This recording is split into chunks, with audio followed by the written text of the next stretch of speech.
All right, another thing that spring is known for is do-it-yourself projects. Yes. And people start going to Instagram, Etsy. I'm a big Pinterest. I in the home building process, like I have used my Pinterest like none other.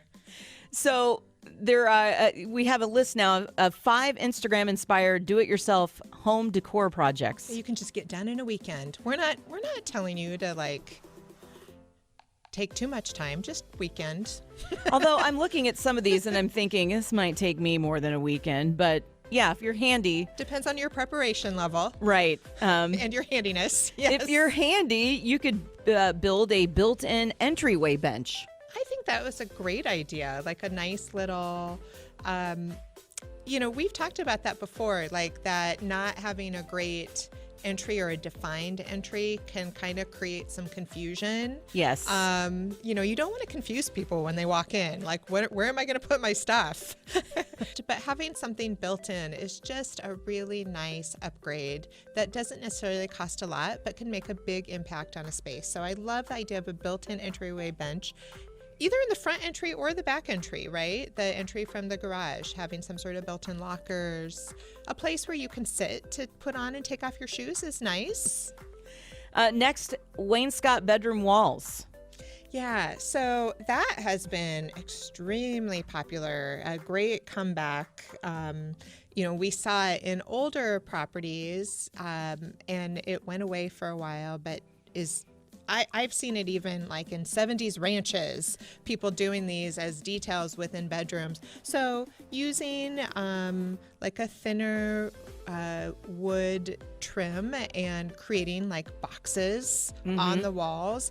Very popular to do it monochromatically, having the trim painted the same color as the wall. But then we're also seeing panelized accents like behind where you'd put your bed. That has been extremely popular in new construction as well as just a do-it-yourself project. So a very easy thing to add a real extra amount of texture and custom opulence to your room. Recessed display cabinets. This looks like more than a weekend project, but they're beautiful. Yeah. A great way to add storage, too.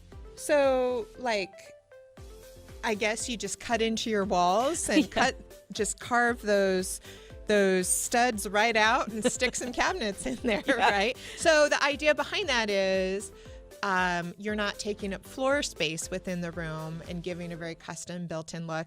I think there would be some structural things that you might have to watch for in order for it to work effectively. But, I mean, we saw some examples that look fantastic, and so why not? Large striped wallpaper. Wallpaper, we've talked about that before, like back in a big way. And anytime you say that, people are like, oh no, it's so horrible to remove. But the newer wallpapers just really don't have that same factor. So yeah, I mean, the example that we're looking at from Instagram, it's a very, it must be in a 1.5 story home. So it's got some slants in the ceilings. So that striped wallpaper really highlights the architecture of the room and makes it look dramatic. I'm hearing from designers that they're doing a lot of wallpapers as an accent ceiling in spaces, or just an accent wall, like in a laundry room or a powder room. But, it's still anyone that lived through the 80s wallpapers just seems to be terrified of it. But it is not a bad thing, and it really gives a great custom accent. But if you're not confident in your own ability to apply it, I would think stripes might be the most challenging to put on yourself. Can you imagine the bubbling and I don't know. I have never applied it myself. I would entrust a professional for that. But yeah. If you can do it. These are DIY projects, so. Just because Misty and me wouldn't want to tackle it doesn't mean you can't. We want to put our efforts in other areas, but you might prefer this one. And the last one is a brass pot rack. Yeah, brass. I talked Is it making a comeback? I talked about last week that like I never imagined in a million years I would be putting like oak cabinets in my home, and I am right now. But like a whitewashed beachy look, coastal. Brass, another thing. I'm like 20 years ago. I don't know how many years I asked for people to get rid of their brass fixtures and updating their home to prepare it for market. Like, I spent so many years of my life telling people to get rid of the stuff that now they're putting back in again.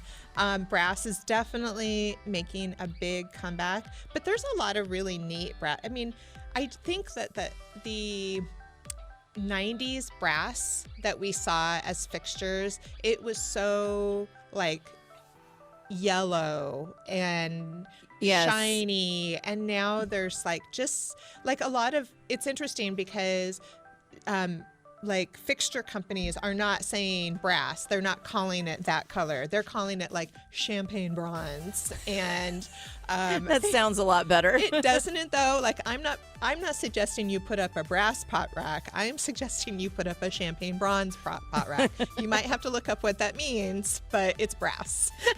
And it's so funny, you're right. I remember the years that I spent debrassing the home that I bought that had all that 90s brass in it. I would have people like spray paint either like, well, that's funny. We were talking about champagne bronze, antique bronze, like the brown, black color. Like, please just spray paint it. You'll be shocked how much better it looks. Now it's like, oh, well, brass is great.